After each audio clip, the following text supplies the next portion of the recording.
Friends, पिछले भाग में आपने पढ़ा था आरती ने दौड़कर धक्का देकर कैबिन का दरवाज़ा खोल दिया। उसे इस तरह अंदर आए देखकर सभी लोग हैरानी से उसे देखने लगे। उसके पीछे दौड़कर आई नर्सों ने उसे बाहर ले जाने लगी। अब आगे। लेकिन आरती बाहर जाकर रोते हुए कहने लगी, डॉक्टर साहब मेरी बेटी को बचा लीजिए, मेरी बेटी को बचा लीजिए। सब उसे हैरानी से देख रहे थे। लेकिन जैसे ही डॉक्टर ने मुड़कर आरती की तरफ देखा तो आरती डॉक्टर को देखकर हैरान रह गई और डॉक्टर भी आरती को देखकर हैरान रह गया। डॉक्टर कोई और नहीं, दैविक थे। वही दैविक जिससे कभी आरती की शादी तय हुई थी। लेकिन फिर आरती ने पिछली बातों पर ध्यान देने की बजाय दैविक से कहा, डॉक्टर साहब मेरी बेटी को बचा लीजिए। आरती ने दैविक से ऐसे कहा जैसे वह उसे जानती ही ना हो, ना ही कभी उससे मिली हो, जैसे वह कभी और उनसे मिली ही ना हो और ना ही उसे जानती हो। दैविक बस उसे देखे जा रहा था। क्या यह वही आरती है जिसे पहली बार उसने देखा था? बिल्कुल परियों जैसा रूप, गुलाब की पंखुड़ियों जैसा चेहरा, और आज देखो दूधिया रंग भी जैसे काला पड़ गया हो, चेहरा जैसे मुरझा गया हो, आंखों के नीचे काले गड्ढे पड़ गए हों। दैविक एकटक उसे देखे जा रहा था। तभी आरती फिर बोली, डॉक्टर साहब मेरी बेटी को बचा लीजिए, उसकी हालत बहुत ख़राब है। यह सुनकर दैविक अपने ख्यालों से बाहर आया और अपनी कुर्सी से उलटते हुए बोला, हाँ हाँ चलो। तभी वहाँ बैठे लोगों में से एक मिस्टर गोयल बोले, मिस्टर सिंह आप जानते हैं कि यह मीटिंग हमारे लिए कितनी इम्पोर्टेंट है और आप इस तरह बीच में ही मीटिंग को छोड़कर कैसे जा सकते हैं। यह सुनकर दैविक बोला, एक डॉक्टर का सबसे बड़ा धर्म अपने पेशेंट की जान बचाना होता है और इस समय अपने पेशेंट की जान बचाने से ज़्यादा मेरे लिए और कुछ ज़रूरी नहीं है। यह कहकर वह आरती और नर्स के साथ चला गया। दैविक ने जल्दी ही पिंकी का ऑपरेशन शुरू कर दिया। जब ऑपरेशन चल रहा था तो आरती बाहर बैठी भगवान से बार बार पिंकी की सलामती की दुआ कर रही थी। आज उसे पिंकी के सिवाय और कुछ नज़र नहीं आ रहा था। वह लगातार रोए जा रही थी। कभी वह बेचैनी से इधर उधर टहलती, कभी मंदिर में बने छोटे से भगवान जी के मंदिर के आगे जाकर अपनी बेटी के लिए रोती हुई दुआ मांगती। लगभग 1 घंटे बाद दैविक बाहर आया और बोला कि पिंकी की हालत अब ठीक है, वह खतरे से बाहर है, घबराने की कोई ज़रूरत नहीं है। यह सुनकर जैसे आरती की तो जान में जान आई। वह दौड़कर पिंकी के पास गई। पिंकी अभी होश में नहीं आई थी। वह बैठकर उसका हाथ अपने हाथ में लेकर रोने लगी। उसके आंसू पिंकी के हाथ पर गिर पड़े। अपने हाथों पर नमी पाकर पिंकी ने आंखें खोली और सामने आरती को देखकर बोली, मम्मा आप रो क्यों रही हैं? सॉरी मम्मा, आपने कितनी बार कहा है कि अपना ख्याल रखो, लेकिन मैंने अपना ख्याल नहीं रखा और आपको दुख दे दिया। यह सुनकर आरती बोली, नहीं बेटा, पहले नहीं बेटा, अब तुम ज़्यादा मत बोलो, डॉक्टर ने मना किया है।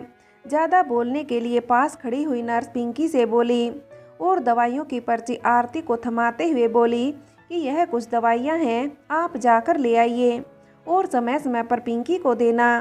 आरती हाथ में पर्ची लिए दवाइयाँ लेने चली गई। कुछ देर बाद वह दवाइयाँ लेकर वापस पिंकी के पास आ गई। पिंकी की हालत अभी नाजुक थी, इसलिए दैविक ने कुछ दिन पिंकी को अस्पताल में ही रहने के लिए कहा। आरती ने अपने ढाबे का सारा काम कमल और उसकी माँ पर छोड़ दिया और पिंकी के पास रहने लगी। शाम को दैविक पिंकी के कमरे में आया। पिंकी सो चुकी थी।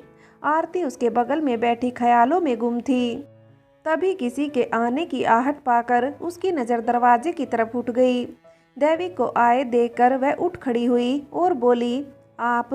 तब दैविक बोला, आरती मैं जानता हूँ तुम इस समय इस हालत में नहीं हो, लेकिन फिर भी मुझे तुमसे कुछ कहना है। जब तक मैं नहीं कहूँगा तब तक मेरे पाप का बोझ मेरे सिर पर रहेगा। यह सुनकर आरती बोली, अब उन सब बातों का कोई फ़ायदा नहीं है। तब दैविक बोला, एक बार मेरी बात सुन लो आरती, उसके बाद तुम जो चाहो वह कर सकती हो। यह कहकर दैविक अपने बारे में बताने लगा। आरती जब तुम्हारे साथ वह घटना घटी तब मेरी माँ ने इस बारे में मुझे बताया तो आरती मैं तुम्हारा साथ देना चाहता था। उस स्थिति में मैं तुम्हें संभालना चाहता था। तुम्हारी कोई गलती नहीं थी, जो कुछ भी तुम्हारे साथ हुआ उसमें। लेकिन आरती, मेरी माँ तुम्हारा और मेरा रिश्ता नहीं रखना चाहती थी। उन्हें अपनी इज्जत और समाज में अपने रुतबे की फिक्र जो थी।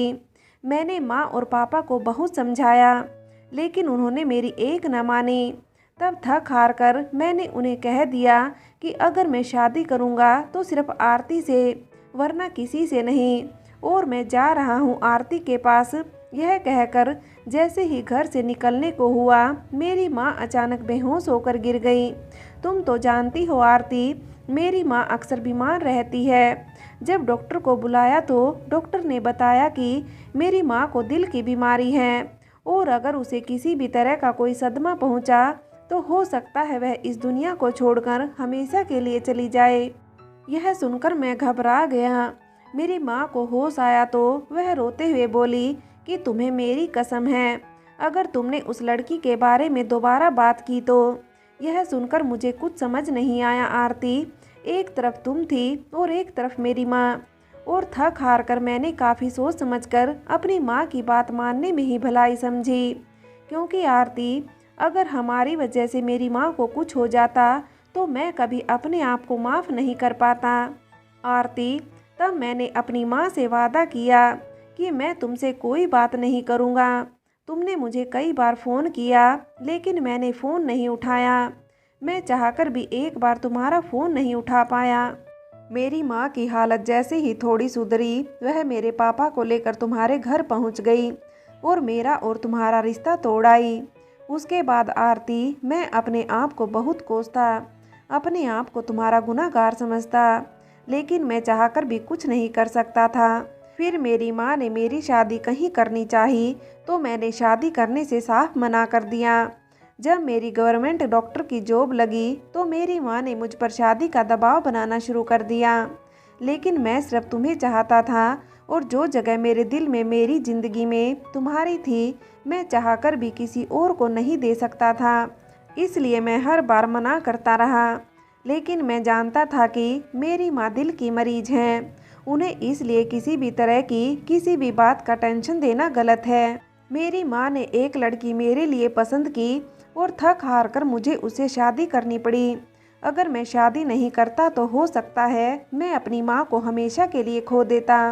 जब भी कोई रिश्ता मेरे लिए आता तो मेरी माँ को कोई ना कोई कमी नज़र आती, लेकिन जो लड़की मेरी शादी के लिए पसंद की थी वह उसे पहली नज़र में ही पसंद हो गई और शादी के बाद वंदना मेरी पत्नी बनकर हमारे घर आ गई। शादी के बाद वंदना मेरी बीवी बनकर मेरे घर आ गई। मैं नहीं चाहता था कि मेरे अतीत का साया मेरे वर्तमान को प्रभावित करे, जिससे मेरी माँ को कोई परेशानी हो। इसलिए मैंने समय के साथ समझौता कर लिया और वंदना को अपनी बीवी के रूप में अपना लिया। वंदना को शुरू से ही मेरे माँ बाप के साथ रहने में कोई रुचि नहीं थी। वह चाहती थी कि हम अलग रहें, जिससे वह अपनी आज़ाद ज़िंदगी बिताए।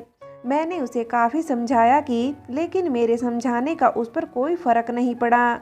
मैंने उससे कहा कि भैया भाभी तो पहले ही हमसे दूर रहते हैं, अगर हम भी मम्मी पापा को छोड़कर चले गए तो इनका ख्याल कौन रखेगा बुढ़ापे में। मेरी बात समझने की बजाय वंदना मुझसे झगड़ा करने लगती। उसके रोज़ रोज़ के नाटक से सभी परेशान थे। तब मैंने वंदना से कहा कि मैं अपने मम्मी पापा को छोड़कर नहीं जाऊंगा। हाँ, तुम जैसी ज़िंदगी जीना चाहती हो जी सकती हो, कोई कुछ नहीं कहेगा। वंदना को ऐशो आराम की ज़िंदगी चाहिए थी। घूमना फिरना, क्लब में जाना, होटलों में खाना, सब उसकी पसंद थी। मैंने वंदना को हर ऐशो आराम की सुविधाएं देने की पूरी कोशिश की, जिससे कि घर में शांति बनी रहे, लेकिन वंदना फिर भी खुश नहीं थी। वह आए दिन झगड़ा करती, कोई उससे कुछ नहीं कहता, क्योंकि कोई भी नहीं चाहता था कि घर की शांति भंग हो। वंदना का छोटे छोटे कपड़े पहनकर देर रात को घर पर आना, इन सब की वजह से समाज में, हमारे मोहल्ले में हमारी काफ़ी बदनामी हुई, लेकिन वंदना पर समझाने का कोई असर नहीं हुआ। एक दिन तो वंदना ने हद ही कर दी। किसी लड़के के साथ आधी रात को शराब पीकर घर आई और घर के सामने शोर मचाने लगी, जिससे सभी पड़ोसी जाग गए और वंदना की ऐसी हालत देखकर आपस में बातें बनाने लगे। वह लड़का उसे घर पर छोड़कर चला गया। उस रात को तो हमने शांत रहने में ही भलाई समझी, लेकिन जब सुबह सब घर वालों ने वंदना की इस हरकत के लिए उसे डांट लगाई तो वंदना मेरे माँ पापा को भला बुरा कहने लगी। इस पर मुझे गुस्सा आ गया और मैंने वंदना के गाल पर एक तमाचा जड़ दिया। इससे वंदना और गुस्सा हो गई और उसने हमारे खिलाफ थाने में केस दर्ज कर दिया कि हम उसके साथ मारपीट करते हैं और दहेज की मांग करते हैं। यहाँ तक कि उसने हमारे खिलाफ शिकायत दर्ज करवाई कि ये लोग आधी रात को मुझे घर से बाहर निकाल देते हैं और मेरा पति अपने दोस्तों को घर लाता है जो मेरे साथ छेड़खानी करते हैं, नाजायज़ हरकत करने की कोशिश करते हैं। जब मैं इसका विरोध करती हूँ तो मेरा पति मेरे साथ मारपीट करता है। वंदना की इस झूठी शिकायत के कारण हमारे समाज में काफ़ी बदनामी हुई। लोग तरह तरह की बातें बनाने लगे। हमारी सारी इज्जत मिट्टी में मिल गई। मेरे घर वाले बहुत दुखी थे। मेरी माँ ने तो उस घटना के बाद खाट ही पकड़ ली। एक दिन वंदना के बारे में जो हमें पता चला उसे सुनकर तो हमारे पैरों तले जमीन खिसक गई। आरती, वंदना की मुझसे पहले भी 2 शादी हो चुकी थी। उसके पहले पति से उसकी एक बच्ची थी जिसे वह हमेशा के लिए छोड़कर आ गई, क्योंकि उसे जैसी जिंदगी चाहिए थी वह उसे वहाँ नहीं मिली। दूसरे पति से भी उसका इसी बात को लेकर तलाक हुआ था। जब वंदना की मुझसे पहले शादी करने के बारे में उसके माँ बाप ने हमें कुछ नहीं बताया, क्योंकि आरती, वंदना के माँ बाप भी वंदना से परेशान थे और हमेशा के लिए छुटकारा पाना चाहते थे। यह सुनकर हमें झटका सा लगा। हमारे जीजा जी ने कोर्ट में इस बात को रखा और हमारे रिश्ते में जीजा जी लगने वाले वकील ने कोर्ट में यह साबित कर दिया कि वंदना के लगाए सारे इल्ज़ाम झूठे हैं। जीत हमारी हुई, लेकिन खोई हुई इज्जत तो वापस नहीं मिल सकती थी। मेरे पापा मुझे लेकर बहुत दुखी थे। हमारे भैया भाभी ने भी हमारी बातों पर विश्वास नहीं किया और हमसे सारे रिश्ते तोड़ लिए। मुझे दिन रात उदास देखकर मेरी माँ रोते हुए कहती कि अगर हमने हमारे बेटे पर शादी का दबाव नहीं बनाया होता तो शायद यह नहीं होता। अरे बेचारी उस मासूम आरती का क्या दोष था जिसकी सज़ा हमें मिली। शायद भगवान ने हमारे किए की सज़ा हमें दी है। वह बार बार मुझसे माफ़ी मांगती, लेकिन मैं उसे गले लगा लेता। मैं अपनी माँ की आंखों में आंसू नहीं देख सकता था। वह मुझसे कहती कि बेटा, जिस झूठी इज्जत और दिखावे की खातिर हमने आरती जैसी देवी को ठुकराया था, यहाँ तक कि मैंने उसके चरित्र पर ना जाने कैसे कैसे इल्ज़ाम लगाए, भला बुरा कहा। आज भगवान ने हमारे किए की सज़ा हमें दे दी और आज हमारी सारी इज्जत मिट्टी में मिल गई। लोग थूकते हैं हम पर, लेकिन बेटा, मुझे इन सब से ज़्यादा फिक्र तुम्हारी है बेटा। उस दिन झूठे इज्जत के दिखावे की खातिर मैंने तुम्हारी खुशियों का गला घोटा, तो आज मैं अपनी गलती सुधारना चाहती हूँ। वहाँ लोगों से परेशान होकर अपने माँ की खातिर कि उसे किसी बात की कोई परेशानी ना हो, मैं अपने माँ बाप को लेकर इस शहर में आ गया, क्योंकि इसी शहर में इस अस्पताल में मेरी सरकारी जॉब लगी हुई थी। मेरी माँ के कहने पर मैंने तुम्हें कई जगह ढूंढा, लेकिन तुम कहीं नहीं मिली। यह कहकर आरती की तरफ देखते हुए दैविक बोला, आरती, क्या तुम मुझे माफ़ कर सकती हो और हमेशा के लिए मेरा हाथ फिर से थाम सकती हो? मैं वादा करता हूँ कि तुम्हें कभी किसी बात की परेशानी नहीं होने दूंगा। यह सुनकर आरती कुछ देर सोच में डूबी रही और फिर बोली, दैविक जी, मैं एक विधवा हूँ और अपने पति की जगह किसी और को नहीं देना चाहती। अगर आप मुझसे इस तरह की बातें ना करें तो बेहतर होगा। यह सुनकर दैविक बोला, आरती, मतलब? तब आरती बोली, हाँ दैविक जी, मेरी शादी साहिल से हो चुकी थी। पिंकी साहिल की पहली बीवी की बेटी है। उसकी पहली बीवी भी आपकी बीवी की तरह ही ऐशो आराम की ज़िंदगी जीना चाहती थी, इसलिए घर छोड़कर चली गई। साहिल जी बहुत अच्छे इंसान थे। मेरे बारे में सब कुछ जानकर भी मुझे अपनाया, तुम्हारी तरह नहीं ठुकराया।